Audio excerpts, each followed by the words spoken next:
اور کتنے عزائم کر رہے ہیں. مولانا جی سے فرمایا تھا کہ بھئی تو اللہ کے ساتھ اچھا گمان رکھیں گے تو اللہ تعالیٰ اس کو اچھا کر دکھائیں گے. حدیث قدسی میں اللہ تعالیٰ کا ارشاد ہے انا عند ظن عبدی بی، میں میرے بندے کے گمان کے مطابق کام کرتا ہوں، فیصلہ کرتا ہوں. اسی لیے ہم نے بارہا حضرت مولانا الیاس رحمۃ اللہ علیہ کے ملفوظات میں بھی سنا. حضرت فرماتے تھے کہ ہمارے اس کام میں اللہ کے ساتھ بھی حسن ظن ہے اور اللہ کے بندوں کے ساتھ بھی حسن ظن ہے. اللہ کے ساتھ تو حسن ظن یہ ہے کہ اللہ تعالیٰ ہمارے لیے کام کو ضرور آسان کرے گا، اور ہم نے جو سوچا ہے اور ہم جو کر رہے ہیں اللہ تعالیٰ اپنا فضل فرما کر ہمارے اس کام کو پورا کرے گا.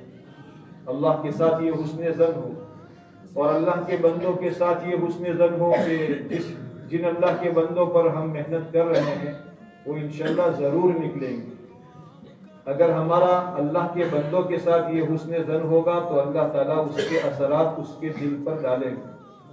بسا اوقات یہ ہوتا ہے کہ ہم تو مسجد میں بیٹھ کر پہلے سے ایک پلان بناتے ہیں اور چند ناموں کی تجویز کرتے ہیں، بھئی یہ نام لکھو، یہ نام لکھو. تو میرے جیسا کوئی کہتا ہے نا انہوں اس کا نام تو مت لکھو، یہ تو یار کتنی بار تشکیل کر دی لیکن قابو میں آتا ہی نہیں. پہلے سے ہمارا اس کے ساتھ حسن ظن نہیں ہوتا تو اس کا معاملہ بھی ویسے ہی ہوتا ہے. ہمارے بڑوں نے تو یہ ترتیب بتائی ہے کہ جب بھی ہمارے سامنے کوئی خروج کے تقاضے آئے تو ہماری مسجد کے اطراف میں جتنے مکان ہیں ان مکانوں کو مسجد وار جماعت کی محنت کرنے والے ساتھیوں پر تقسیم کر دے اور گھر گھر کی ملاقات لے. بسا اوقات یہ ہوتا ہے کہ مسجد میں پڑوس میں مسجد کی دیوار کے ساتھ لگا ہوا مکان ہے اور اس کی ملاقات نہیں ہو پاتی، دور دور ملاقات کے لیے جاتے ہیں اور ہمیں ساتھی قریب سے مل جاتا ہے. اس لیے اپنے ساتھیوں کے ساتھ حسن ظن رکھتے ہوئے، اللہ کے ساتھ حسن ظن رکھتے ہوئے حوصلے اور ہمت کے ساتھ کام کریں گے، اللہ تعالی ہماری مدد فرمائے گا. ایک طرف محنت بھی ہو رہی ہو اور ایک طرف ہمارا اللہ تعالیٰ کے ساتھ رونا دھونا بڑھ رہا ہو. ہمارے ساتھیوں کو فضائل کی ترغیب دے کر، مبشرات اور بشارتیں سنا کر ان کو اس بات پر آمادہ کیا جائے. ابھی اس مرتبہ ابراہیم صاحب نے رات کے بیان میں فرمایا تھا، دو باتیں فرمائی تھی. ایک تو یہ کہ ہم نعمت کی قدردانی کرنے والے بنے کہ اللہ تعالیٰ نے ہمیں ایک عظیم نعمت عطا فرمائی ہے، اور دوسری یہ کہ بشارتوں پر اپنے ساتھیوں کو اٹھانے والے بنے.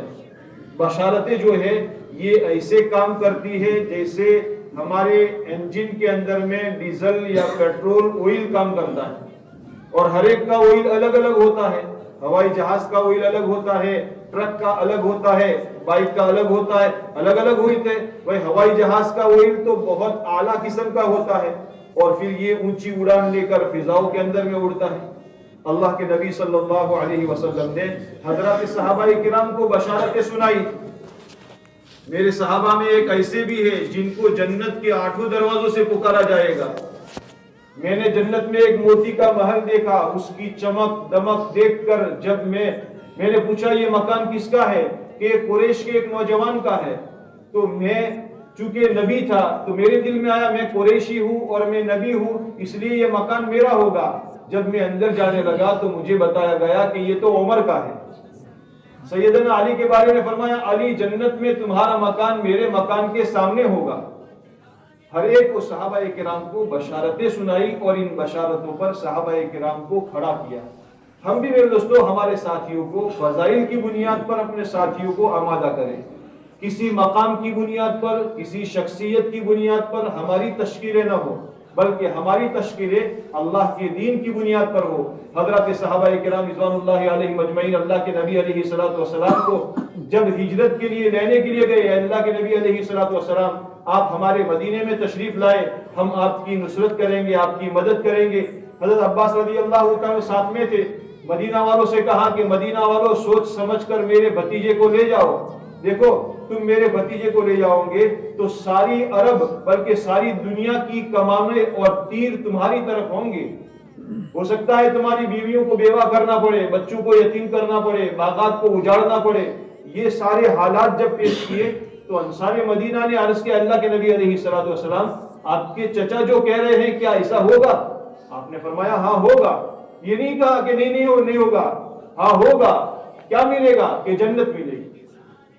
فضائل کی بنیاد پر صحابہ کرام کو اٹھایا. ہم ہمارے ساتھیوں کو بھی فضائل کی بنیاد پر اٹھائے. اس لیے دوستو اپنے ساتھیوں کے سامنے کسی شخصیت کا نام نہ لے، بھئی فلاں امیر صاحب جا رہے ہیں یا فلاں مقام پر جماعت جا رہی ہے، بلکہ اللہ کے وعدوں پر یقین کرتے ہوئے اپنے ساتھیوں کو اس بات پر آمادہ کیا جائے بھئی ہمیں تو اللہ کے راستے میں جان مال کی پونجی لے کر کے نکلنا ہے. اب میری مقدر میں دانا شمال کا ہے، جنوب کا ہے، مشرق کا ہے، مغرب کا ہے، جہاں بھی ہوگا اللہ تعالی ہمیں وہاں پہنچائیں گے. اندر میں عزم اور حوصلہ ہوگا کہ میرے ذمے جہاں بھی آئے گا، پھر گجرات کا جائے، پھر پالنپور ہی کا جائے، مشورے سے جو جگہ طے ہوگی انشاءاللہ ہمیں محنت کرنی ہے. خبیب بن عدی رضی اللہ تعالیٰ عنہ کو جب مکہ کے بھی ایمانوں نے پکڑ لیا اور ان کو اسی عامر بن حارث کی اولاد نے ان کو قید کر لیا اور پھر ان کو سولی دی جانے لگی، اور جب چاروں طرف سے 40 آدمی نیزہ لے کر ان کو چبونے لگے، تیر مارنے لگے، تو انہوں نے سوچا کہ میں اپنا رخ قبلہ کی طرف کر لوں، شہادت سے پہلے اپنا رخ قبلہ کی طرف کر لوں. تو مشرکین نے ان کا رخ قبلہ کی طرف سے ہٹا دیا.